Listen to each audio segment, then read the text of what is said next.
하나님은 어떤 인재를 원하는가? 라는 제목으로 좀 이렇게 이 제목으로 좀 뭔가 시선을 끌려고 이렇게 했는데 과연 하나님께 쓰임 받는 사람들의 비결은 뭘까? 그런 거에 대한 하나님의 말씀을 같이 우리가 좀 나눠볼 텐데 또 한 사람을 보여드릴게요. 누군지 아세요? 이 익숙한 얼굴은 아니에요. 우리가 잘 아는 분들, 우리가 돈 많은 사람들, 빌 게이츠, 뭐 유명한 사람들, 이재용은 알아도 이 사람은 누군지 잘 모를 것 같아요. 누군지 아는 친구들이 있을까? 잘 모를 것 같은데 힌트를 하나 이제 주면 딱 보면 알 거예요. 음, 쿠팡. 아, 이제 좀 알 것 같죠? 이 사람이 누구냐면 쿠팡을 창업한 사람이에요. 이 사람은 바로 우리가 그렇게 자주 이용하던 쿠팡을 창업한 사람이에요. 얼마나 돈을 많이 벌었을까? 자, 지난번부터 계속 빌 게이츠부터 해가지고 막 아마존 쿠팡 계속 나오는데, 자, 우리 계속 이제 세게 나가는 거 억 단위로 막 나가는데 이 쿠팡에 김범석 의장의 연봉이 158억이래요. 158억. 자, 연봉입니다, 연봉. 연봉. 듣기만 해도 막 이렇게 가슴이 뛰어지는 금액인데, 최근에 쿠팡에서 이 투함 패님이라는 사람을 영입을 했대요. 이 사람은 누구냐면 우버라고 하는 회사 있잖아요. 우버의 최고 기술 책임자였대요. CTO라고 하는. 이 사람이 했던 일이 그 우버가 예전에는 연간 그 승차 공유, 그 택시 이렇게 차 공유하는 그런 어플 회사잖아요.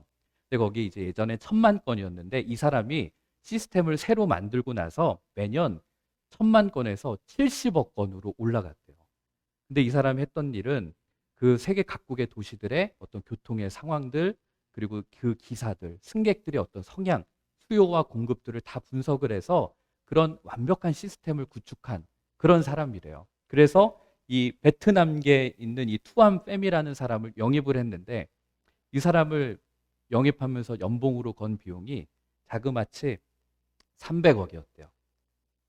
그러니까 김범석 의장이 자기가 받는 월급의 연봉의 2배를 주고 이 투암팸이라는 사람을 영입을 한 거예요. 도대체 이 사람을 통해서 얼마나 남겨 먹으려고. 기업은 절대 그냥 돈을 주지 않거든요. 그러니까 뭔가 150억 이상을 내가 2배를 준다라는 건 이 사람을 통해서 더 많은 금액을 얻겠다라는 그런 각오로 이 사람을 영입을 했던 거예요. 자, 이처럼 모든 기업들뿐만이 아니라 모든 회사들, 모든 조직들은 모두가 다 사람이 중요해요. 모든 분야에서 사람이 중요해요. 그래서 사람 하나를 잘 세우면 그 조직이, 그 회사가, 그 축구팀이 살아나기도 하고 또 사람 하나 잘못 뽑으면 그 조직이 망하기도 해요. 우리가 요즘 뉴스에서 많이 보잖아요. 흥국생명. 사람 하나 잘 뽑으면 뭔가 되고 사람이 망치면 팀이 완전 무너지는 그런 모습들. 그래서 회사들은 수단과 방법을 가리지 않고 인재를 영입하는데 엄청난 노력을 기울여요. 전 세계에 스카우터들이 있고 회사들도 마찬가지로 어느 회사에 좋은 인재가 있다면 데려오려고 해요. 이 회사들은 이렇게 천문학적인 금액을 대서라도 그런 인재를 영입하려고 해요. 자, 그러면 우리가 인재라고 할 때 그 회사에 필요한 사람인데 인재를 뽑을 때 그 살펴보는 자질들이 있을 거 아니에요. 그런 것들이 되게 많은데 그냥 이렇게 딱 몇 가지만 한번 찾아봤어요. 첫 번째는 그런 거예요. 사람을 뽑을 때 저 사람에게 어떤 재능이 있나? 저 사람에게 하나님이 주신 은사는 뭔가? 이거를 교회에서도 사역자를 뽑을 때 봐요. 회사들도 마찬가지죠. 그리고 또 하나, 조직에 대한 충성심이 있는가? 그러니까 회사에 대한 애사심이 있는가? 그렇잖아요. 신도중앙교회 사역자를 뽑았는데 제가 은평제일교회를 가가지고 예배를 드리고 있다. 그거 좀 이상하잖아요. 기업들도 비슷한 거예요. 그러니까 그 조직, 그 회사에 대한 충성심이 있는가?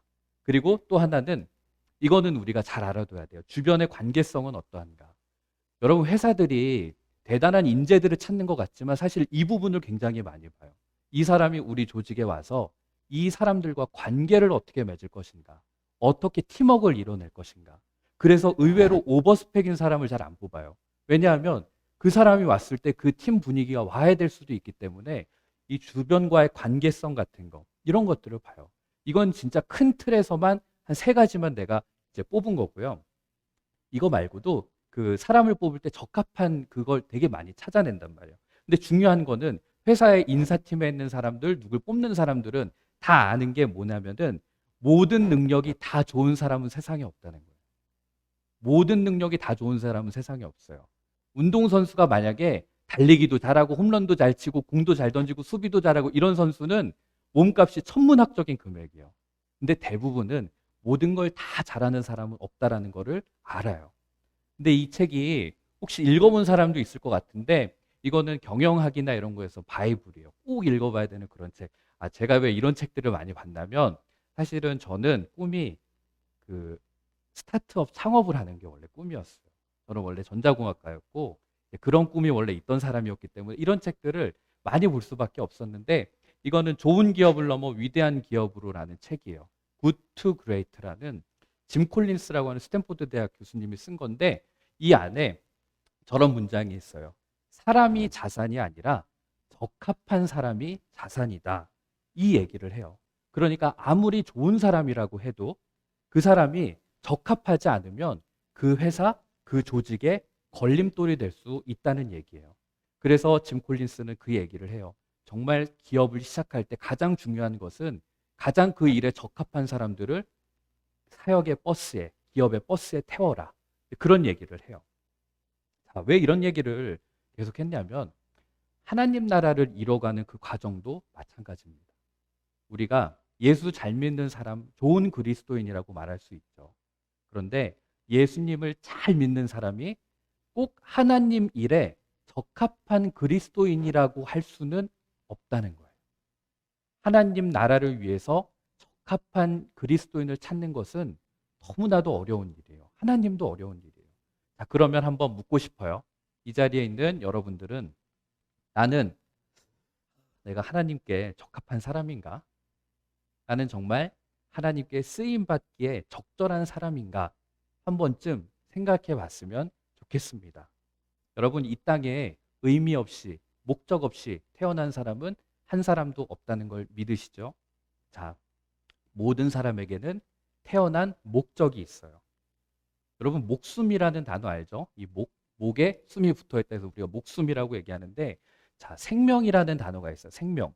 날생, 목숨, 명이라고 되어 있는데, 자, 우리는 이 생명이라는 건 살아있다라는 얘기지만 사실은 신학적으로 놓고 볼 때 또 다른 해석을 할 수 있어요. 사명을 할 때 명이 저 명이에요. 그러니까 생명이라는 것은 우리가 사명을 가지고 사는 존재라는 얘기이기도 해요. 신학적으로 볼 때 생명이라는 것은 단순히 그냥 호흡이 있고 몸뚱아리가 살아있는 그게 아니라 사명을 가지고 사는 존재. 그게 바로 생명이라는 거예요. 따라서 우리들이 갖고 있는 이 생명은 그냥 어쩌다가 우연히 주어진 게 아니에요. 하나님께서 우리에게는 목적을, 사명을 부여해 주신 거라는 거죠. 그러므로 우리는 내 삶에 목적이 없는 게 아니라 단지 내 삶에 그 목적이 뭔지 모르고 살아갈 뿐이에요. 성경에 나타나는 위대한 인물들 자세히 보면 그 사람들도 자기 목적을 다 알고 살아간 거는 아니었어요. 다만 성경에 나타난 믿음의 사람들의 다른 점이 있었다면 그들은 하나님이 나에게 주신 목적은 이거야 라고 말은 못해도 그래도 하나님이 내게 부여해 주신 목적이 있으시겠지 라는 그런 믿음과 확신 속에서 하나님과 관계를 맺었고 또 하나님 말씀 앞에 순종하면서 살았다라는 거예요. 여러분, 내가 꿈꾸는 삶도 중요하지만 하나님이 내게 원하시는 삶에 대해서 우리가 생각해 보고 또 그렇게 살기 위해서 하나님의 말씀을 부여잡고 말씀을 의지하고 하나님의 뜻과 그 목적을 이루기 위해서 삶을 살았다라는 것. 그게 바로 성경 속에 나타난 그런 위대한 인물들의 공통점이었습니다. 자, 오늘은 한 인물을 얘기할 텐데 사무엘이라는 사람에 대해서 이야기를 잠깐 나눠보려고 해요. 사무엘. 사무엘의 엄마는 한나라는 사람이었어요. 한나는 자식이 없었어요. 그래서 하나님께 자식을 달라고 눈물로 기도했어요. 그리고 하나님은 그 눈물의 기도에 응답을 해주셨죠. 그러나 하나님께서 이 사무엘을 어떻게 쓰실지는 한나도 몰랐어요. 나중에 하나님께서는 이 사무엘이라는 사람을 사사시대, 그러니까 왕이 없던 이스라엘 시대에서 중요한 역할을 한 사람을 사사라고 했는데 그 사사시대의 마지막 사사로 세우셨고 그리고 이 사무엘을 통해서 선지자로 일하게 하셨고 그리고 이 사무엘은 제사장 가문이 아니었음에도 불구하고 제사장으로 살게 하셨습니다. 그런데 이 사무엘의 삶을 우리가 성경을 통해서 쭉 자세히 보면 하나님 앞에 훌륭하게 대단하게 쓰임 받은 것은 맞지만 정작 사무엘은 자기 삶을 자기 주도적으로 자기가 원한 대로 자기가 선택해서 살지는 못했다는 겁니다. 어머니의 결정으로 성전을 섬기는 사람이 되었고 또 하나님의 결정으로 그는 사사와 선지자라는 역할을 감당했어요. 내가 꿈꾸는 삶, 내가 꿈꾸는 인생, 내가 계획한 인생을 살았던 게 아니라는 거예요. 더 정확하게 말하면 어머니 한나도 하나님께서 이 아이를 어떻게 써달라고 이렇게 써달라고 기도하거나 구체적으로 말을 한 게 없었어요. 그냥 하나님께 바쳤더니 하나님께서 그것을 받아주시고 이 사무엘을 그렇게 사용하셨던 거예요. 이 사무엘의 인생을 볼 때 자기가 원했던 삶, 자기가 계획했던 삶, 자기가 하나님 앞에 간절히 기도했던 삶을 산 게 전혀 아니었어요. 그저 내가 원하는 대로 내가 선택하고 내가 계획했던 대로 살아가는 삶만이 제대로 된 삶이라고요. 그것만이 행복한 삶이라고요. 그것만이 성공한 삶이라고요. 세상 사람들은 다 이렇게 말해요. 내가 원하는 것을 해야 하고 내가 원치 않는 것은 안 하는 것. 그게 잘 사는 것이라고. 내가 내 삶의 주인이 되어서 내가 주체가 되어서 그렇게 멋진 삶을 살고 내 삶에 대한 계획을 내가 세우고 내가 주도적으로 살아가는 삶. 이 시대의 사람들이, 이 시대의 언론들이 말하는 그런 멋진 삶의 모습 아닌가요? 저는 우리 청소년 여러분들이 그렇게 살지 말라는 거 아니에요. 인생에 자기 주도도 있어야 되고 자기 계획도 있어야 되고 자기 꿈도 있어야 되고 자기 방향도 있어야 돼요. 그런데 한번 성경을 보자는 거예요. 지금 사무엘만 봐도 자기가 계획한 대로 자기가 기도한 대로 자기가 의도한 것도 아닌데도 불구하고 그저 어머니에게 하나님에게 맡겨지고 떠안겨진 그런 인생이었어요. 심지어 자기가 태어나고 싶어서 태어난 것도 아니었어요. 말 그대로 세상에 던져졌어요. 어머니에 의해서 세상에 던져졌고요. 하나님에 의해서 사사와 선지자로 세상에 던져졌어요. 그 과정 속에서 자기 주도적인 삶은 하나도 없었어요. 그런데 우리는 알죠. 그가 하나님에게 정말 위대하게 쓰임받았던 사람이라는 것을. 누구도 존경받는 그 누구보다도 존경받는 삶을 살았던 사람이라는 것을 우리는 성경을 통해서 너무나도 잘 알아요.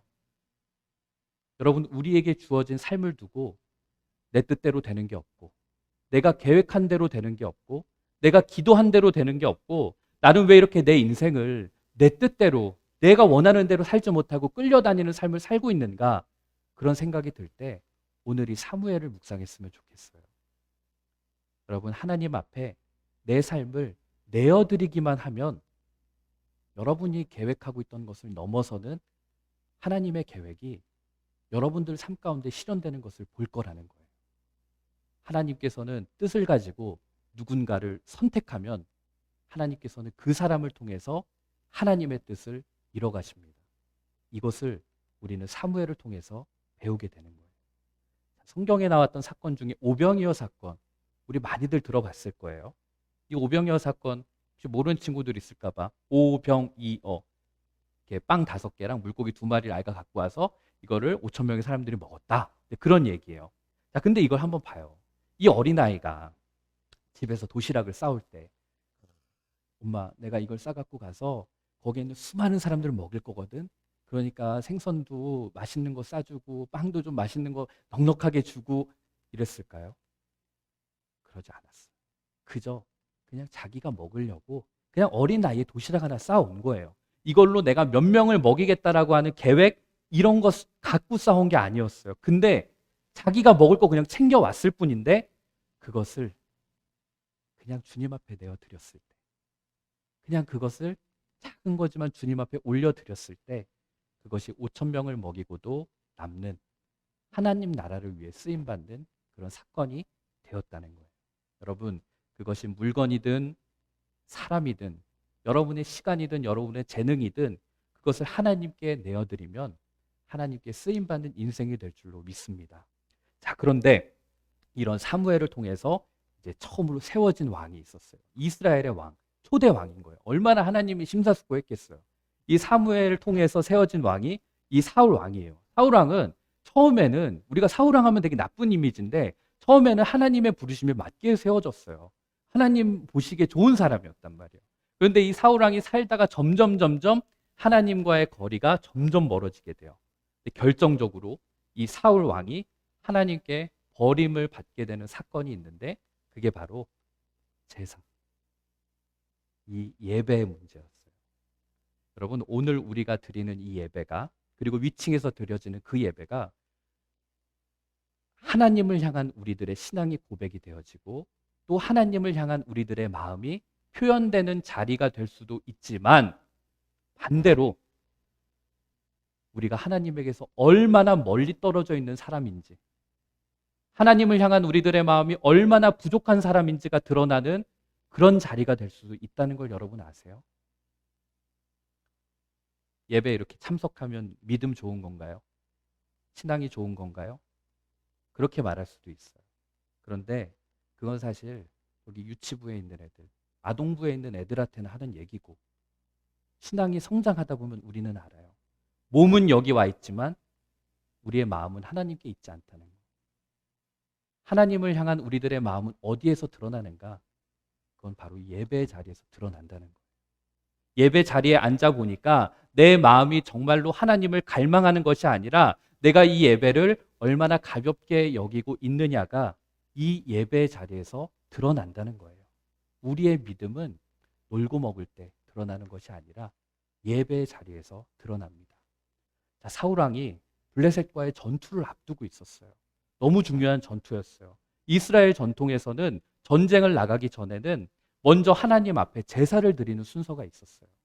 우리 영화를 봐도 그렇잖아요. 신탁을 하잖아요. 영화 300 같은 거 봐도. 마찬가지로 이스라엘도 이런 문화가 있었단 말이에요. 그래서 하나님 앞에 가서 제사를 드리는데 여기서 신앙을 고백하고 이 전투를 위한 하나님의 도우심을 간절히 구하는 그런 시간이었어요. 그런데 이 블레셋과의 전투를 앞두고 이 제사를 지내야 될 사무엘 선지자가 안 오는 거예요. 7시간 늦은 것도 아니고 7일을 늦어요. 제사는 안 드릴 수가 없고 사무엘은 오지도 않고. 사울이 어쩌겠어요. 사울이 그러니까 이걸 어떡하나 하다가 마음이 초조해져서 결국 사울이, 그래, 내가 제사를 드릴게. 제사가 중요하지 뭐 누가 드리느냐가 뭐 그렇게 중요하겠어? 이러면서 사울 왕이 자기가 직접 제사를 드려요. 근데 너무 타이밍이 정말 소름 끼치도록 사울 왕이 제사를 딱 마치는데 하필 그때 사무엘 선지자가 도착을 해요. 그러면서 사무엘 선지자가 말한 게 성경의 이 구절이에요. 사무엘이 사울에게 이르되 왕이 명령되이 행하였도다. 왕이 왕의 하나님 여호와께서 왕에게 내리신 명령을 지키지 아니하였도다. 그리하였더라면 여호와께서 이스라엘 위에 왕의 나라를 영원히 세우셨을 것이거늘 지금은 왕의 나라가 길지 못할 것이라. 여호와께서 왕에게 명령하신 바를 왕이 지키지 아니하였으므로 여호와께서 그의 마음에 맞는 사람을 구하여 여호와께서 그를 그의 백성의 지도자로 삼으셨느니라 얘기했어요. 새로운 왕을 세우실 거라는 말씀이었어요. 여기서 보면 강조되는 구절이 있죠. 제가 지금 계속 강조하면서 읽었던 왕이 왕 계속 이 왕이라는 단어가 나와요. 하나님은 사무엘 선지자를 통해서 사울 왕에게 말씀하는 거예요. 너가 전권을 가진 주권자가 맞지만 진짜 주권자는, 진짜 왕은 하나님이라는 것을 너가 잊어버렸어. 너는 이제 하나님 마음에 맞는 왕이 아니야. 여기까지 보면 사실 제 마음은 그랬어요. 아니, 그거 사무엘이 늦어가지고, 일주일 늦어, 7시간이야. 뭐, 그렇다 쳐도 일주일을 늦어서 왔어요. 당연히 좀, 그거 제사 한번 드릴 수 있는 거 아닐까? 그거 하나 드렸다고 그렇게 왕을 폐위시킬까? 그럴 수 있어요. 그런데 문제는 이 사울의 제사는 하나님 중심의 제사가 아니었다는 거예요. 전쟁을 앞두고 백성들이 모여 있었어요. 그런데 전쟁을 이제 하러 가야 되는데 제사를 계속 못 드리는 거예요. 제사를 지내질 못하니까 출정을 못하니까 이렇게 있다간 사람들이 다 뿔뿔이 흩어질 것만 같았어요. 그래서 사울은 제사를 직접 드렸던 거예요. 하나님을 위해서 드린 게 아니었어요. 하나님이 목적인 제사가 아니었다는 거예요. 이렇게 해서 결국 하나님은 자신의 마음에 합한 사람, 하나님 마음에 맞는 사람을 영입하세요. 선택하시는 거죠. 그게 바로 오늘 우리가 읽었던 사도행전 13장 22절의 말씀이에요. 패하시고 누구를? 사울을 패하시고 다윗을 왕으로 세우시고 증언하여 이르시되 내가 이새의 아들 다윗을 만나니 내 마음에 맞는 사람이라 내 뜻을 다 이루리라. 자, 누구요? 다윗을 뽑았다고 그랬어요. 하나님은 자신이 뜻하시는 바를 이젠 사울 왕을 통해서 일하시지 않고 다윗을 통해서 일하셨어요. 자, 이제 대학을 가는 친구들도 있을 거예요. 그리고 학교에서 조별 발표를 하는 친구들도 있을 거고, 컴퓨터 게임을 하는 친구들도 있을 거고, 축구 게임을 하고, 뭐 실제로 나가서 운동을 하는 친구들도 있을 거예요. 근데 사업이든 게임이든 조별 발표든 뭐든 간에 잘 되는 데에는 이유가 있어요. 그건 바로 마음에 맞는 사람이랑 할 때 그때 재밌어지는 거예요. 지금 대학생들은 이제 대학 가서 제일 먼저 하면 조별 모임, 조별 발표할 때 진짜 최악의 멤버들이 꼭 있어요. 꼭 되게 말만 하고 전혀 하지 않고. 근데 이런 멤버들이랑도 이제 과제를 해야 되는 게 이제 그 연습인 거예요. 근데 마음에 맞는 사람이랑 할 때는 하나라도 더 해주고 싶고 내가 더 도와주고 싶고 그렇단 말이에요. 그런데 마음에 맞는 사람이랑 하지 않으면 재미가 없어져요. 운동도 마찬가지고 게임도 마찬가지고 사역도 마찬가지고 모든 게 맞아요. 안 맞는 사람과 할 때는 게임이 아니라 노동이 돼버려요. 근데 하나님 나라도 마찬가지인 거예요.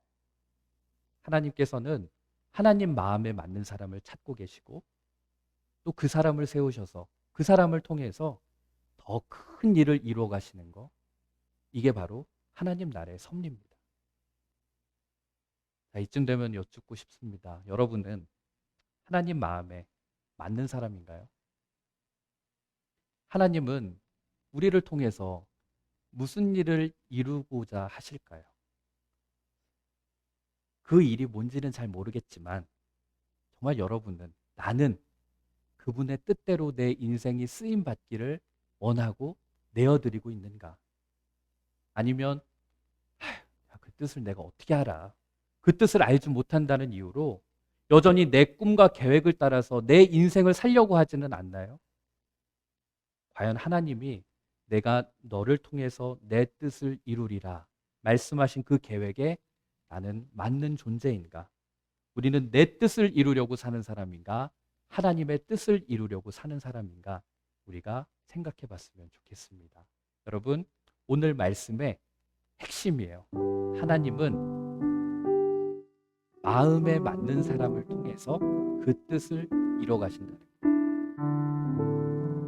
자, 우리 삶이 여기 있는 사람들, 내가 이 엄마 밑에서 태어나고 싶어서 태어나고 내가 이런 가정 밑에서 태어나고 싶어서 태어나고 우리가 선택하는 거 아니잖아. 우리 삶이 내가 계획하진 않더라도 어쨌거나 세상으로 던져져 또 뜻하지 않게잖아요.